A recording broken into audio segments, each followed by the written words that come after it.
किसी नगर में एक साहूकार था। साहूकार के एक बेटा और एक बहू थे।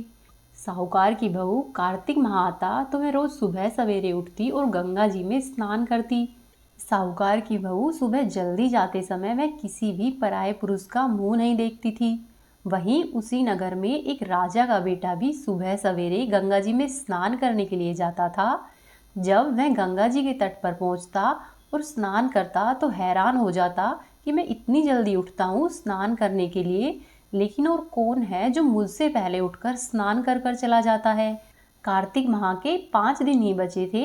एक दिन साहूकार की बहू तो स्नान करके वापस जा रही थी और उसी समय राजा का बेटा स्नान के लिए आ रहा था।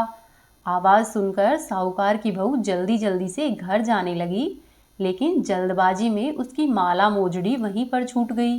राजा का बेटा जब वहां पर आया तो उसने देखा कि यहाँ तो माला मोजड़ी गिरी हुई है। राजा के बेटे ने उसकी माला मोजड़ी उठा ली और सोचने लगा कि जिस स्त्री की यह माला मोजड़ी इतनी सुंदर है, वह स्त्री कितनी सुंदर होगी। राजा के बेटे ने पूरे नगर में घोषणा करवा दी कि जिसकी यह माला मोजड़ी है वह 5 रात मेरे पास आएगी और फिर उसकी माला मोजड़ी वापस की जाएगी। साहूकार के बेटे की बहू ने जब यह सुना तो उसने कहलवा दिया कि मैं 5 रात आऊंगी, लेकिन किसी को साख भरने के लिए बैठा देना। राजा के बेटे ने वैसा ही किया।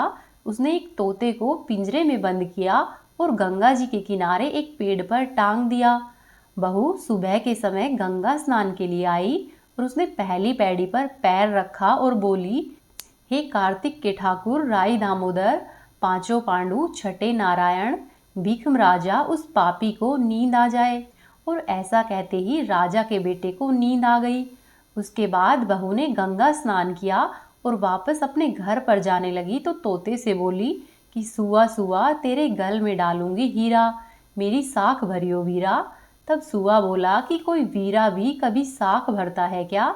तो वह बहू फिर से बोली कि सुआ सुआ सुबह तेरे पग घालूंगी नेवर, साख भरियो मेरे देवर।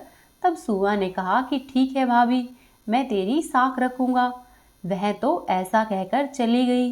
फिर जब सुबह हुई तो राजा का बेटा हड़बड़ाकर उठा और जल्दी से वहां पर स्नान के लिए आया और उसने सुआ से पूछा कि सुआ सुआ क्या वह आई थी? तब सुआ बोला कि हाँ आई थी। तब राजा का बेटा फिर से बोला कि सुआ सुआ वह दिखने में कैसी थी? तब सुआ बोला कि आभा की सी बिजली, होली की सी झल, केला की सी कामिनी और गुलाब का सा रंग था। अगले दिन राजा के बेटे ने सोचा कि आज मैं अपनी उंगली पर चीरा लगाऊंगा, इसके कारण मुझे नींद नहीं आएगी। और राजा के बेटे ने वैसा ही किया। अगले दिन राजकुमार उंगली चीरकर लेट गया।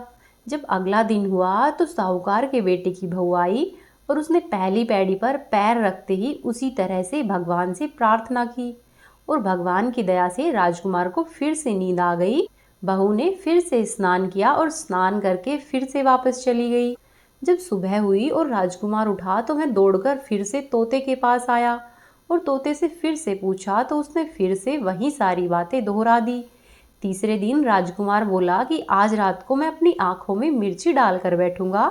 और जब रात हुई तो राजकुमार अपनी आंखों में मिर्ची डालकर बैठ गया और अगली सुबह बहू फिर से गंगा स्नान के लिए आई और उसने फिर से प्रार्थना की, जिससे कि राजकुमार को फिर से नींद आ गई। अगली सुबह जब राजकुमार ने तोते से बहू के आने की बात पूछी तो तोते ने उसे सारी बात फिर से कह सुनाई। चौथे दिन राजकुमार सोचने लगा कि आज मैं बिना बिस्तर के ही बैठूंगा और रात को बिना बिस्तर के ही वह बैठ गया। जब बहू स्नान करने के लिए आई तो उसने फिर से भगवान से प्रार्थना की और राजकुमार को नींद आ गई। जब वह नहाकर जाने लगी तो आंखें बंद करके चली गई। राजकुमार जब उठा तो वह जा चुकी थी। राजकुमार फिर से सोच में पड़ गया और सोचने लगा कि आज तो 5वां दिन है और आज आखिरी दिन है। आज मैं अवश्य ही उसको देखूंगा और आज मैं अंगीठी जलाकर बैठूंगा, जिससे कि मुझे नींद नहीं आएगी। राजकुमार ने वैसा ही किया। उस रात वह अंगीठी रखकर बैठ गया।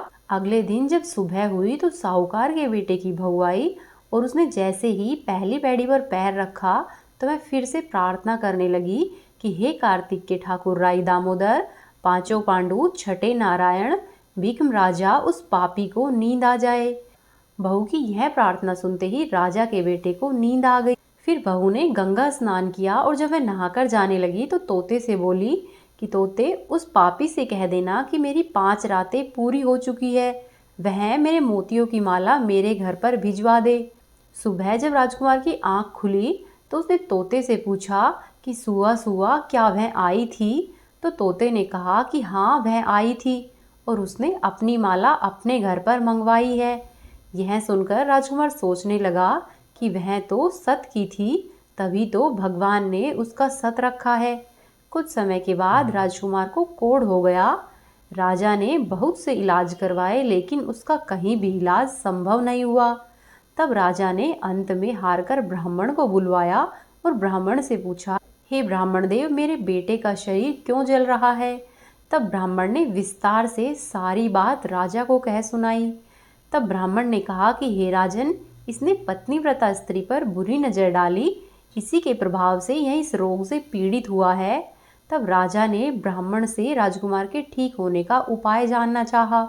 तब ब्राह्मण ने कहा कि हे राजन, यदि राजकुमार उस साहूकार की बहू को धर्म की बहन बनाए और रोज उसके नहाए हुए जल से यह स्नान करे, तभी यह ठीक हो सकता है।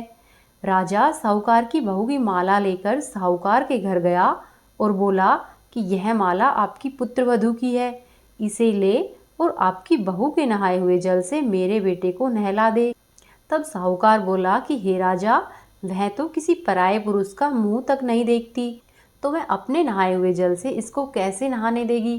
तब राजा बोला कि हे साहूकार, हमारी लाज अब आपके हाथों में है। राजा के बहुत बार विनती करने पर साहूकार ने कहा कि हे राजन, इसका एक उपाय है, आप ऐसा कीजिए, राजकुमार को नाली पर बिठा दीजिए, जब बहू ऊपर नहाएगी तब नीचे इस नाली के पानी से आपका पुत्र नहा लेगा। राजा ने वैसा ही किया, राजकुमार को नाली के नीचे बिठा दिया और फिर कुछ समय के बाद राजा के पुत्र का शरीर फिर से पहले की ही तरह हो गया। हे कार्तिक के ठाकुर राई दामोदर, जैसे आपने उस बहू का सत रखा है, वैसे ही सब कहानी सुनने वाले, कहने वाले और होकारा भरने वाले का सत रखना।